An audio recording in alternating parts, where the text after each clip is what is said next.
Hi, this is Jay Mishra, author, life coach and motivational speaker. कभी आपने passive income का नाम सुना है? आपने सुना होगा, उसके वीडियोस भी देखे होंगे, और अगर नहीं सुना है तो आप सुन लीजिए, और देखे हैं तो कुछ नया ऐड होने की चांसेस इसमें आपको दिखेंगे। पैसिव इनकम एक्चुअली होता क्या है कि जिसमें आप ने कुछ किया नहीं और आपके पैसे बनते गए। एक मशहूर इन्वेस्टर वॉरेन बफेट का कोट है कि make money while you sleep. सुनने में बड़ा लगता है कि ये कैसे पॉसिबल है कि आप सो रहे हैं और पैसा बन रहा है। जी, बनता है। इस वीडियो में आपको मैं बताने वाला हूँ कि किस तरह से लोग पैसा बना रहे हैं, कुछ नहीं करके, ऐसा नहीं है, बट बहुत कम कुछ करके, with list little effort but discipline effort in the life. ये पॉसिबल कैसे है? तो सबसे पहले मैं एक कहानी बताता हूँ आपको, और कहानी से पहले एक इंटरेस्टिंग फैक्ट बताता हूँ कि इस दुनिया में आपको 3 कैटेगरी के लोग मिलेंगे। आप कहेंगे ये कौन साहब हैं? बिल्कुल, इस दुनिया में 20% लोग ऐसे हैं जिनसे अगर आप बात करेंगे तो कहेंगे अरे यार, पैसे का कुछ काम नहीं है, पैसे लेके क्या करोगे, मतलब क्या लेके आए थे, क्या लेके जाओगे। संसार मोह माया की बात करेंगे कि ये पैसे कमा के क्या, किसके लिए कमा रहे हो, सिर्फ पैसे उड़ाओ बनाओ। तो वो इस तरह की बात, चैरिटी टाइप का बात करते हैं। लेकिन आप जानते हैं कि उसके पीछे लॉजिक क्या है? चैरिटी और ये बड़ी बड़ी बातें तभी तक सत्य है, सही है और अच्छा भी लगता है जब आपने अपने लिए सब कुछ इस्टेब्लिश कर लिया है। तो ये जो बाबा टाइप के लोग होते हैं, जो या प्रवचन में जो आप सुनते हैं, बड़े बड़े कथावाचक और बाबा, नाम लेना ठीक नहीं रहेगा, इनका कहना है कि भाई पैसा लेके क्या करोगे, बस हमें सब कुछ दान दे दो, सब कुछ इधर ही दे दो भगवान के पास। तो 20% लोग इस कैटेगरी में आते हैं जिनमें लगता है कि भाई अपने को क्या करना है, जो है सब बाबा का है, जो सब है वो भगवान का है।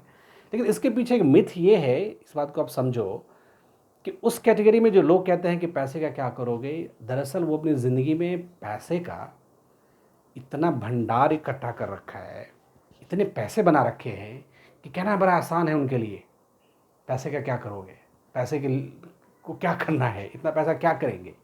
अब दरअसल अगर मुकेश अंबानी का अगर कहीं स्पीच आप पढ़ेंगे, तो अगर वो कह भी देता है कि पैसे का क्या करोगे, तो मुकेश अंबानी का नेटवर्थ आप देख लीजिए, या बिल गेट्स से ही अगर ऐसे बात करता है, या इवन कि बाबा रामदेव ही अगर ऐसा बात करते हैं योगा के माध्यम से कि सिंपल लाइफ, सिंपल लिविंग, तो आपको लगेगा कि ये तो बाबा है, ये तो जिस तरह के कपड़े पहनते हैं, हल्के से धोती कुर्ता टाइप के पहनते हैं, है ना। और भी बाबा लोग हैं, तो आपको लगेगा कि क्या है, ऐसा ही ज़िंदगी है। लेकिन ऐसा नहीं है। उनकी शान शौकत, उनकी प्रतिष्ठा, उनका उनका उनका जो वजूद है, अलग लेवल पे है। तो आपको उस कैटेगरी में नहीं जाना है। पैसे का क्या करेंगे, पैसे का बहुत कुछ होता है, बिना पैसे का मैं बोलता हूँ ना, सांस लेना मुश्किल आज के डेट में, ये चीज़ है। तो 20% उस कैटेगरी में लगा आते हैं जिसके बारे में आपको सोचना नहीं है। अब 20% लोग हैं जिन्हें कुछ करना है, जिन्हें कुछ करना है, उन्हें लगता है कुछ होना चाहिए। और ये कोरोना का टाइम जिसने देखा है उसको तो पता ही है कि अच्छी अच्छी नौकरियां चली गई, चाहे वो प्राइवेट सेक्टर में है या गवर्नमेंट सेक्टर में। गवर्नमेंट सेक्टर में नौकरियां नहीं गई, लेकिन आपने 2-2 3-3 महीने की छुट्टी ले ली तो आपका वैसे भी सैलरी कट जाएगा। और मेरे साथ भी ऐसा हुआ है। जिस जगह पे मैं रहता था, I was unable to communicate with my team, with my branch. 2-3 महीने की छुट्टी लेनी पड़ी, परिवार में ऐसी हालत बन गई। तो अब उतनी छुट्टियां है नहीं, तो आपकी सैलरी ही कटनी है ना। और सैलरी कट गई और आपको दूसरा इनकम नहीं है, तो आप गए फिर काम से। और उन लोगों का क्या, जिनकी नौकरी चली गई, 6-6 महीने 1-1 साल तक नौकरियां नहीं है, सोचो उन लोगों का डिप्रेशन, उन लोगों का फ्रस्ट्रेशन किस लेवल पे आया होगा। तो इस वीडियो में मैं यही बताने वाला हूँ कि ज़िंदगी में कभी भी कुछ घटना हो सकती है, समय कभी भी फिर सकता है, बदल सकता है। लेकिन अपने आप को तैयार होकर चलना है, अपने आप को संभाल के चलना है। और ये वीडियो सिर्फ प्राइवेट सेक्टर में काम करने वाले लोगों के लिए नहीं है, इवन कि पब्लिक सेक्टर में भी। मैं तो पब्लिक सेक्टर में काम करता हूँ, लेकिन आपको पता होगा कि पब्लिक सेक्टर में भी आजकल पेंशन स्कीम नहीं है। वो टाइम चला गया कि आपको पेंशन मिल रहा है, आप चले गए तो आपकी पत्नी को पेंशन मिलने वाला है, और कहीं कहीं तो फैमिली पेंशन में उसके बच्चों को भी मिलता था। अब सारी चीज़ें सरकार ने ख़त्म कर रखी है। तो अगर सरकार ने ख़त्म कर दी, इसका मतलब ख़त्म चीज़ें नहीं हुई हैं, वो आपको ढूंढना है। आपको तलाश करना है कि ऐसा कौन सा सिस्टम डेवलप किया जाए जहाँ पे आपको लिस्ट एफर्ट करके और कभी कभार तो कुछ नहीं करना है, पैसे आपके बनते जाएंगे। आपका जो मेन काम है वो चलता जाएगा। ऐसा नहीं कि मेन काम को छोड़ देना है। मेन काम को तभी छोड़ना है जब आपकी एक उम्र हो गई, आप रिटायरमेंट में चले गए, तो ऑटोमेटिक है आप जाओ, जो भी काम कर रहे हैं वो आप वहाँ से एग्ज़िट लेना पड़ेगा। लेकिन उसके बाद की जो लाइफ है उसमें भी तो पैसे चाहिए ना, तो उसके लिए है। तो ये बात है आपका 20% लोगों का। 60% लोगों के बारे में मुझे बात नहीं करनी, उनका अप्रोच क्या है। वो लोग हैं जो गरीब में पैदा हुए थे, गरीबी में पैदा हुए थे और शायद गरीबी में ही मर जाएंगे। तो उनके बारे में है नहीं, उनके बारे में वीडियो भी नहीं है। अगर आपका अप्रोच ऐसे ही है कि गरीब ही पैदा हुआ था और गरीब में भी मर जाऊंगा, तो उसके लिए आप वीडियो को स्किप कर दीजिए, आपके लिए वीडियो नहीं है। मेरा वीडियो सिर्फ उस 20% लोगों के लिए है, मिडिल क्लास लोगों के लिए है, जो कुछ करना चाहता है, जो कुछ ढूंढ रहा है कि जो कर रहा हूँ उसमें बेहतर क्या कर सकता हूँ, कैसे अपने आप को बढ़िया कर सकता हूँ। ये वीडियो उसके लिए है। तो वीडियो के अंत तक आप बने रहिए। उससे पहले मैं एक इंटरेस्टिंग कहानी आपको बता दूँ। यह मेरा पर्सनल एक्सपीरियंस है। मैं जहाँ पे काम करता था, मैं काम करता हूँ लेकिन वो जगह अलग था, वो शहर अलग था। तो वहाँ पे एक, चूँकि मैं बैंकिंग में था तो मुझे इंटरेक्शंस करने पड़ते थे कस्टमर से। ब्रांच बैंकिंग में आपको पता ही होगा, कस्टमर्स आएंगे, आप भी गए होंगे। तो ब्रांच बैंकिंग में क्या होता था कि एक कस्टमर था, नाम पूरा लेना सही नहीं रहेगा वीडियो में, बट फर्स्ट नेम उनका भरत था। तो भरत भाई आते थे, गुजराती कम्युनिटीज़ के थे। वो आते थे, मैं नया नया ज्वाइन किया था, तो वो आते थे, आराम से आए, उनको पान खाने की आदत थी। सो पान खाते हुए आते थे, आराम से चेयर पे बैठे, हल्का, सबसे अच्छा टर्म था तो बात होती थी। तो मैंने कहा बैठे आराम से, 5-10 मिनट बैठे, 15 मिनट, आधा घंटा भी बैठते थे कभी कभी। एक वाउचर लिया, 15,000 निकाले चले गए। अगले दिन आए, फिर 15-20 हज़ार निकाल के चले गए। ऐसे करके मैं रेगुलरली देखता था कि 20-25 दिन की बैंकिंग में तो 15 दिन तो वो आते ही थे, और आने के बाद डेली विड्रॉल हो रहा है 15,000, 20,000, 25,000।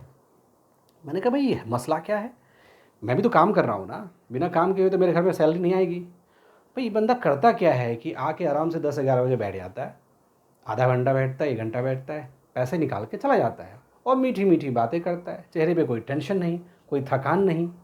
तो मैंने अपने जूनियर से पूछा, जो मेरा जूनियर था, तो मैंने कहा यार ये भरत भाई करते क्या है, बड़े कमाल के लग रहे आदमी, क्या बात है। मुझे पता नहीं, इनका एक मेडिकल का बिज़नेस है। मैंने कहा अच्छा, तो वो अकाउंट कहाँ पे है, तो वो अकाउंट अपने ब्रांच में है, अपने बैंक में है। मैंने कहा ओके, तो मेडिकल का बिज़नेस है, वहाँ से इतना इनकम आता होगा, वेरी गुड। मैंने उनका सर्च किया, सर्च करना बड़ा आसान है, बैंकिंग में जो काम कर रहे हैं लोग। मैंने सर्च किया तो मैंने देखा एक छोटा सा मेडिकल स्टोर था, भरत मेडिकल स्टोर, और उसमें हार्डली बैलेंस रहता था, 1-2 लाख बैलेंस रहता था उसमें क्रेडिट में। तो मैं ये सोचूं कि ऐसा कैसे हो सकता है कि 1-2 लाख रुपए का बैलेंस ही रहता है, बंदा शॉप पे भी नहीं जा रहा है और चल रहा है मस्त बड़े ढंग से। तो मैं बड़ा वो हो गया, इंटरेस्टिंग मेरे को लगा। तो मैंने कहा कुछ तो समझने की ज़रूरत है यहाँ पे, कुछ तो सीखने की ज़रूरत है। और ज़िंदगी में जब भी कभी कुछ मिले तो सीखना चाहिए, जिससे भी मिले। आप किस लेवल पे हैं क्या नहीं है कोई फ़र्क नहीं पड़ता है। You should always be a learner, listener. तो एक दिन मैंने उनको अपने पास बैठाया, प्यार से बैठाया। वो हमसे पहले बात इंटरेस्टिंग करते ही थे कुछ दिन तक, क्योंकि मैं 2-4 महीने हो गया था ये सब ऑब्ज़र्व करते करते। तो मैंने बोला कि भरत भाई ये आप डेली 15-20 हज़ार निकाल रहे हैं, और मैं आपके अकाउंट को भी आज सर्च किया, थोड़ा सा एनालिसिस किया पास्ट में, ये आपको क्रेडिट आता रहता है हर एक दूसरे दिन, ये क्या है, कहीं से 10,000, कहीं से 15,000, कहीं से 20,000, कि मसला क्या है, कहाँ से आता है, कुछ गड़बड़ धंधा तो नहीं है। तो पान खाते हुए मुस्कुराने लगे। उन्होंने कहा कुछ गड़बड़ धंधा नहीं है, तुम अभी बच्चा हो और तुम्हारा टाइम भी है, उम्र भी है, तो तुम्हें एक बताता हूँ, तुम्हारा टाइम है क्या। मैंने कहा टाइम ही टाइम है, आप बताइए ना, कोई दिक्कत नहीं। सैटरडे का टाइम था, भीड़ थी नहीं, मेरे पास भी टाइम था, और कुछ सीखने को जब मिले तो आदमी कुछ चीज़ों को इग्नोर कर देता है। तो मुझे एक बड़ी इंटरेस्टिंग बात बताई जो मैं आपको शेयर करने वाला हूँ, बहुत ही इंटरेस्टिंग बात। उन्होंने कहा कि मेरे जो पिताजी थे वो शेयर मार्केट में इंटरेस्टेड थे, तो उस टाइम वो शेयर्स खरीदते थे, मैं देखता था कि वो शेयर्स परचेज़ कर रहे हैं। उस टाइम दुनिया अलग थी, दौर अलग था, फिजिकल शेयर्स हुए थे। अब तो बड़ा आसान हो गया है, मोबाइल से ही शेयर्स परचेज़ कर सकते हैं आप, आईपीओ ले सकते हैं, शेयर्स बाय एंड सेल कर सकते हैं। उन्होंने कहा कि भाई मेरे पास कम से कम 100 कंपनीज़ के शेयर्स हैं जो मैंने 90s में लिए थे। उसमें छोटी छोटी कंपनियाँ हुआ करती थी, भाव बहुत कम हुआ करते थे, पैसे भी कम थे। तो वो 100 कंपनीज मेरे पास है जिसके डिविडेंड मेरे पास लगभग लगभग 10 लाख के आसपास साल में आता है। मैंने कहा ऐसा है क्या, ऐसा कैसे? आपने शेयर्स खरीद लिए और आपको डिविडेंड आना चालू, आपको कुछ करना ही नहीं है? मतलब कुछ नहीं करना, पिछले 20 साल से मैं बस डिविडेंड पे काम चला रहा हूँ। छोटा दुकान है, ये तो ऐसे दिखाने के लिए है, लोगों को पता चले कि अच्छा कुछ हो रहा है। अदरवाइज़ ये तुम्हें मैं स्ट्रेटजी बताता हूँ, ये बड़ा तरीका बता देता हूँ। तुम नए हो, सीखने का टाइम है, अभी तुम्हारी लायबिलिटीज़ कम है। तो इन्होंने मुझे कुछ स्टॉक्स के भी नाम बताए, डिविडेंड्स पेइंग स्टॉक्स होते हैं। तो मैं सुन के बड़ा मतलब सरप्राइज हुआ कि ऐसे कैसे हो सकता है, और ये कौन सी बुद्धि है जहाँ पे कुछ नहीं करना है, वन टाइम एक इन्वेस्टमेंट है, और ना हो सके तो कभी कभार का इन्वेस्टमेंट जब टाइम मिले तो कर दिया, और करते करते आप पता नहीं वक्त बीत जाएगा और आप कहाँ से एक्यूमुलेट कर लेंगे इतने शेयर्स, तो आपको डिविडेंड से पैसा आना चालू हो गया। तो ये तो हुई भरत भाई की कहानी, जिसमें मुझे ऐसा लगा कि अब इनको कोई टेंशन नहीं है, ये मरे, ये जिए, ये अगर मान लो इनका कुछ हो गया, शायद अभी सलामत रहेंगे, लेकिन अभी अगर कुछ हो गया तो ये शेयर्स के डिविडेंड आने में कोई दिक्कत ही नहीं है, अकाउंट्स में आते रहते हैं बिना पूछे हुए, है ना। एक दूसरी कहानी हल्की सी बता देता हूँ। मैं जब दूसरे जगह गया तो मुझे हमेशा ये सीखने का एक था कि भाई कुछ सीखूँ, नया करूँ लोगों से। तो एक अच्छे मित्र बन गए मेरे। मैं उन्हें देखा करता था कि भाई वो भी ऐसे पैसे निकाल रहे हैं, आए कुछ पैसे निकाल के चले गए, 2 दिन के बाद आए फिर निकाल के चले गए। मैंने कहा आप करते क्या है? मतलब कुछ नहीं, मेरे पास ये रेंटल इनकम है। Rental income? ये क्या? बोले कि जब मैं काम करता था, मैं तो प्राइवेट जॉब में था, आपकी तरह सरकारी नौकरी नहीं थी मेरी, लेकिन जब मैं प्राइवेट नौकरी में था तो अच्छी खासी सैलरी होती थी, खर्चे मेरे कम थे, जिम्मेदारियाँ कम थी। तो मैंने क्या किया, उस टाइम कॉमर्शियल रियल एस्टेट में इन्वेस्ट किया। मतलब जो जो जो जो कमर्शियल रियल एस्टेट का मतलब, एक तो आप घर लेते हैं उसको रेंट पे लगा देते हैं, वो भी एक तरीका है, बताऊंगा आपको। और उन्होंने क्या किया है कि जो छोटा छोटा शॉप टाइप का स्पेस होता है ना, वो ख़रीद लिया। और उनके पास यकीन मानिए 25 ऐसे ऐसे रियल एस्टेट जो होता है ना उसका शॉप, जो कि एटीएम के लिए यूज़ होता है। बैंक उस स्पेस का यूज़ एटीएम के लिए करता है, एटीएम एस्टैब्लिशमेंट के लिए। अब सोचो, मिनिमम रेंट आराम से 12 से 15 हज़ार उनको मिलता था एक से, और वो 25 उस स्पेस का मालिक है अलग अलग जगह पे। और ये कोई एक दिन की बात नहीं है, उन्होंने बोला कि ये 5-10 साल लगे हैं मुझे करने में, क्योंकि एक बनाया, उसको रेंट पे लगा दिया, वहाँ से इनकम चालू हुआ, फिर पैसे को जोड़े, रेंटल इनकम को जोड़ा, दूसरा ऐड कर दिया, फिर तीसरा कहीं से लोन लेके, कहीं से उधार लेके, ये सब करते करते उन्होंने कहा कि मेरे पास 25 ऐसे ऐसे छोटे शॉप है जो कि एटीएम इनेबल है, जहाँ पे बैंकों का एटीएम है, और मुझे रेगुलर इनकम आ रहा है, मुझे कोई टेंशन है ही नहीं। तो ये 2 कहानी जीवन में मेरे को सरप्राइज़ किया और इंटरेस्टिंग लगा कि इस बंदे ने, भरत भाई ने और इसने ऐसा कुछ कर रखा है जिसमें अब इसको कुछ करना नहीं है, चेहरे में मुस्कान है, कोई टेंशन नहीं है। देखो ज़िंदगी में टेंशन वैसे तो आनी जानी रहती है, लेकिन क्या है, पैसे का टेंशन बड़ा बेकार चीज़ है। तो इससे बचने के लिए क्या उपाय है मैं आपको बताने वाला हूँ। सबसे पहले आप देखिए, एक होता है जॉब। आप जॉब पे जाते हैं, आपकी ड्यूटी 9 बजे से 8 बजे तक है, आप आ गए, आपको पैसे आ गए घर पे। एक होता है जॉब, इस टाइप से आप पैसे बना सकते हैं। दूसरा तरीका है, आप सेल्फ एम्प्लॉयड हो सकते हैं। मतलब आपका कहीं शॉप है, आप उस पर बैठते हैं, कहीं आपका कोई भी शॉप हो, किराने की दुकान है, फार्मेसी का है, आपका मिल्क का बिज़नेस है, मतलब आपको कहीं ना कहीं उस 8-10 घंटे इन्वॉल्व रहना पड़ेगा।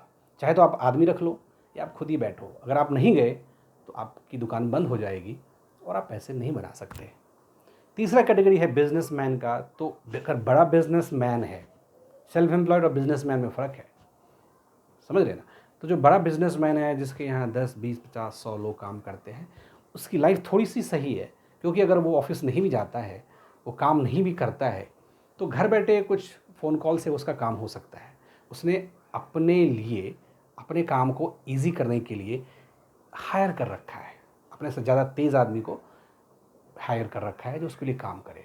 तो इस स्केल पे पहुंचना थोड़ा सा मुश्किल है कॉमन इंसान के लिए, तो उसके लिए हम बात नहीं करेंगे, क्योंकि अगर वो चीज़ आपके पास है तो बहुत बहुत बढ़िया है।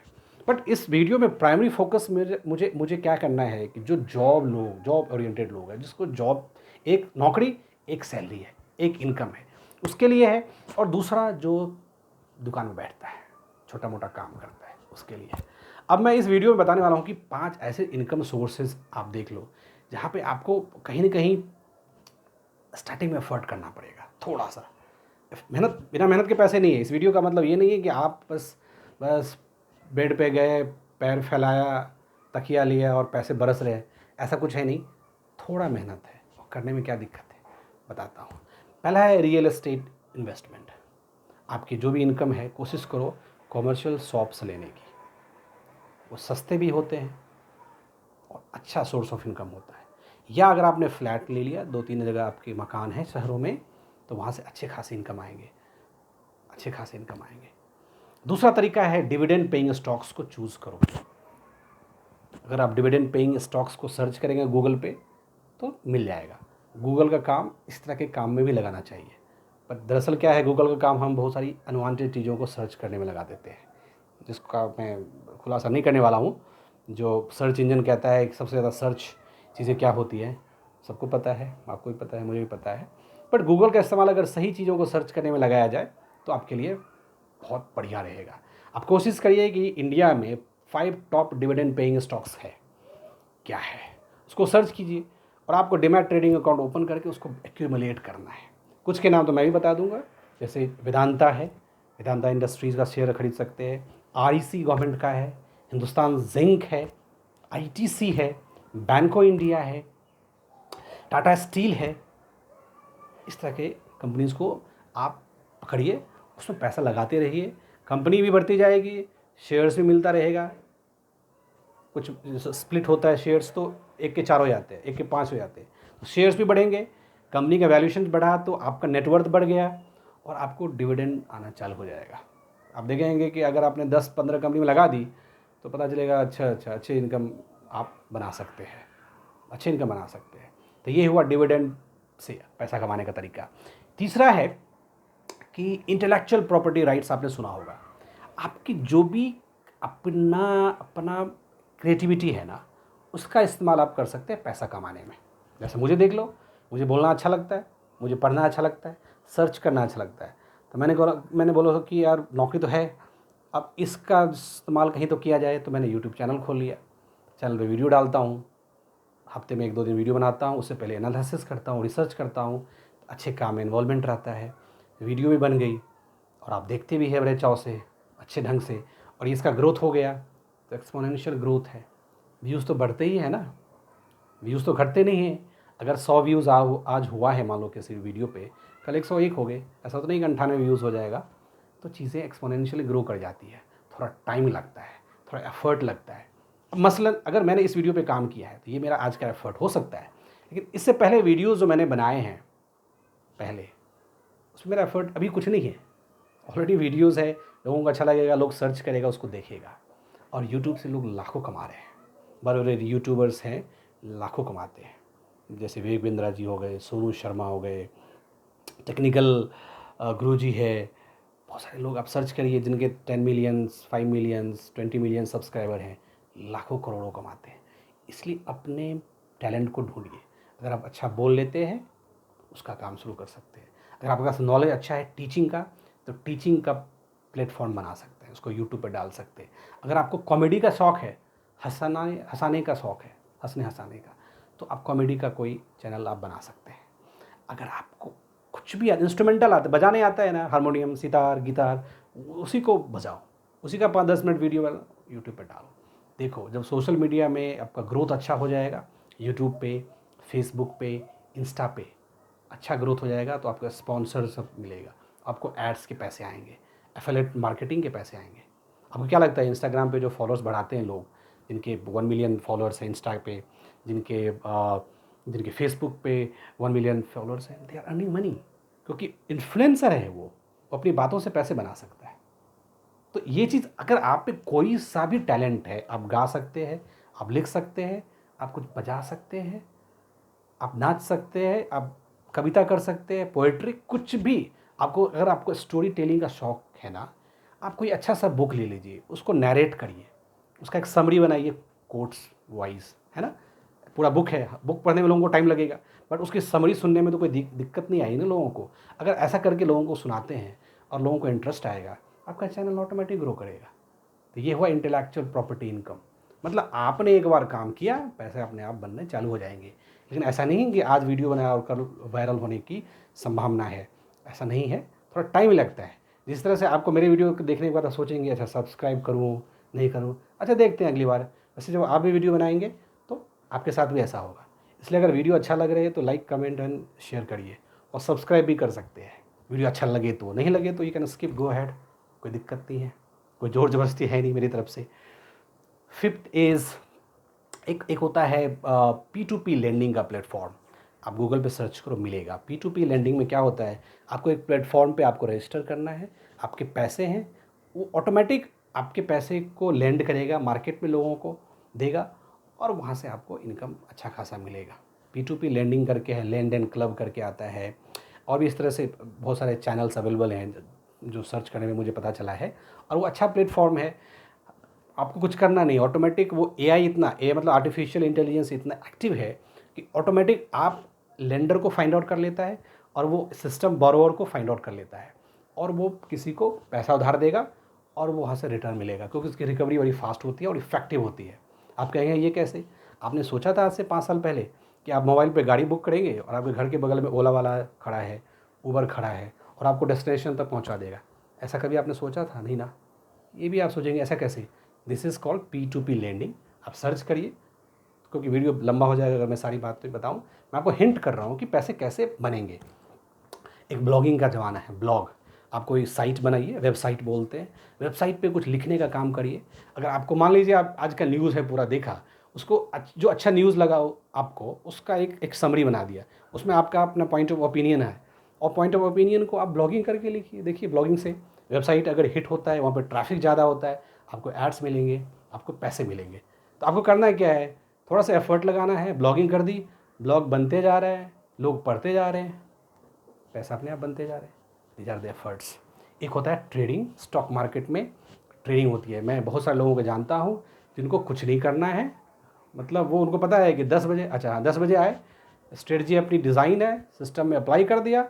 अलग ट्रेडिंग का तो ज़माना ऑलरेडी आपको पता है, सिस्टम में डिज़ाइन कर दिया, प्रॉफिट बुक हुआ तो प्रॉफिट, लॉस बुक हुआ तो थोड़ा लॉस बुक किया, दिन का काम ख़त्म। अब वो गा रहे हैं, वो खेल रहे हैं, नाच कर रहे हैं, ड्राइविंग कर रहे हैं, हिल स्टेशन पर गए, उनको कोई फ़र्क नहीं पड़ना। उनका टाइम पता है, कोई 10 बजे कर सकता है, कोई 2 बजे कर सकता है, कोई दोपहर में कर सकता है, बट एक डिज़ाइन कर रखा है कि इस टाइम मुझे लैपटॉप ओपन करना है। काम तो मोबाइल से भी हो सकता है, तो बस ओपन किया और काम अपना हो गया और पैसे बन गए। तो ये सारी चीज़ें जो मैं आपको बता रहा हूँ ना, ये उनके लिए बता रहा हूँ जिनको कुछ करना है, उनको लगता है कि रिटायरमेंट के बाद पैसे बनने चाहिए। जैसे मैं सोचता हूँ कि 5-10 साल अगर इसमें टाइम दिया जाए कुछ कंटेंट क्रिएशन में, तो कुछ अच्छा कर सकता हूँ। आप भी कुछ ना कुछ सोचिए, सोचना आपको है, मैं तो आपको रास्ता बता सकता हूँ, करना आपको है, मैं कुछ अच्छा बोल सकता हूँ। तो ऐसा नहीं है, पहले बोलते थे कि दुनिया में 3 तरह के लोगों को ही रॉयल्टीज़ मिलती है। दुनिया में जब मैं छोटा था तो कहते जब 3 तरह के लोगों को ही पैसे मिलते हैं बिना कुछ किए हुए। वो कौन है भाई? तो वो है, पहला आता है साइंटिस्ट। एक बार उन्होंने कुछ आविष्कार कर दिया तो उसके घर वालों को पैसे मिलेंगे, खानदान पैसे कमा के खाएगा। एक होता है साइंटिस्ट का। दूसरा सिंगर्स, जो सिंगर्स होते थे, जैसे रफ़ी साहब हैं, किशोर, लता जी, उनके जो परिवार के लोग हैं, उनके जाने के बाद भी रॉयल्टीज़ उनको मिलती है। तो ये तरीका है। तीसरा था ऑथर, बुक्स जो लिखता है। अगर आप बुक्स वगैरह लिखते हैं या जिन्होंने बुक्स वगैरह लिखा है, वो रहे ना रहे, पैसे अपने आप बनते जाएंगे। जो भी ऑथर का नाम लीजिए, बड़े बड़े ऑथर्स हैं, उनके जाने के बाद भी उनके पैसे उनको मिलेंगे, क्योंकि बुक्स बिक रही है तो उनके अकाउंट में क्रेडिट होगा। तो ये तो पहले का कॉन्सेप्ट होता था ना, कि साइंटिस्ट बनना है, कि ऑथर बनना है, कि सिंगर बनना है। इसमें से आपको कुछ नहीं बनना आज के डेट में। अगर आप बन गए तो बहुत अच्छी बात है, बेजोर बात है, इंटरेस्टिंग है, मैग्निफिसेंट है, बट एक बनना थोड़ा मुश्किल काम है ना। मैं 20% 1% ही लोग इस तरह के कैटेगरी में पहुंचता है। मैं कह रहा हूँ और भी तो लोग हैं ना, हमारे आपके तरह भी तो लोग हैं। ऐसा तो नहीं कि हमारा इनकम सोर्स नहीं बनेगा, हमारे पास कोई रास्ता नहीं है, ऐसा नहीं है। डिजिटल का ज़माना है, आपके पास मोबाइल फ़ोन है, आपके पास आइडियाज़ है, आपके पास कंटेंट है, आप कुछ भी कर सकते हैं। रास्ता आपको चूज़ करना है। किसी भी एक चीज़ को लेके बैठ जाओ और उस पर काम करो, नौकरी मत छोड़ो। मेरा कहने का मतलब पर्पस ये नहीं था कि नौकरी मत छोड़ो। बट अगर एक बार इस पर रास्ता बन गया धीरे धीरे धीरे 5, 10, 15 साल में ना, उस टाइम जब आपकी उम्र हो जाएगी, आप काम करने के लायक नहीं रहेंगे, या कोरोना वाली सिचुएशन जैसे घटना तो कभी हो सकती है ना, कभी भी महामारी आ सकती है, कभी भी कुछ हो सकता है प्रकृति में, अचानक कुछ हो गया, तो आपके लिए एक रास्ता तैयार रहेगा, आपके लिए एक रास्ता तैयार होगा। आपको घबराने की ज़रूरत नहीं पड़ेगी, आपको भटकने की ज़रूरत नहीं पड़ेगी। This is what I mean into the business, this is how you generate a passive income, doing little effort in life, in the early life, with a discipline plan and approach. अगर video अच्छा लगे तो share कीजिए, like कीजिए, and you can subscribe the channel, क्योंकि इस तरह के वीडियोस आगे भी आने वाले हैं, इसी तरह के इंटरेस्टिंग टॉपिक्स एंड फैक्ट्स के ऊपर। Thanks for watching, thank you.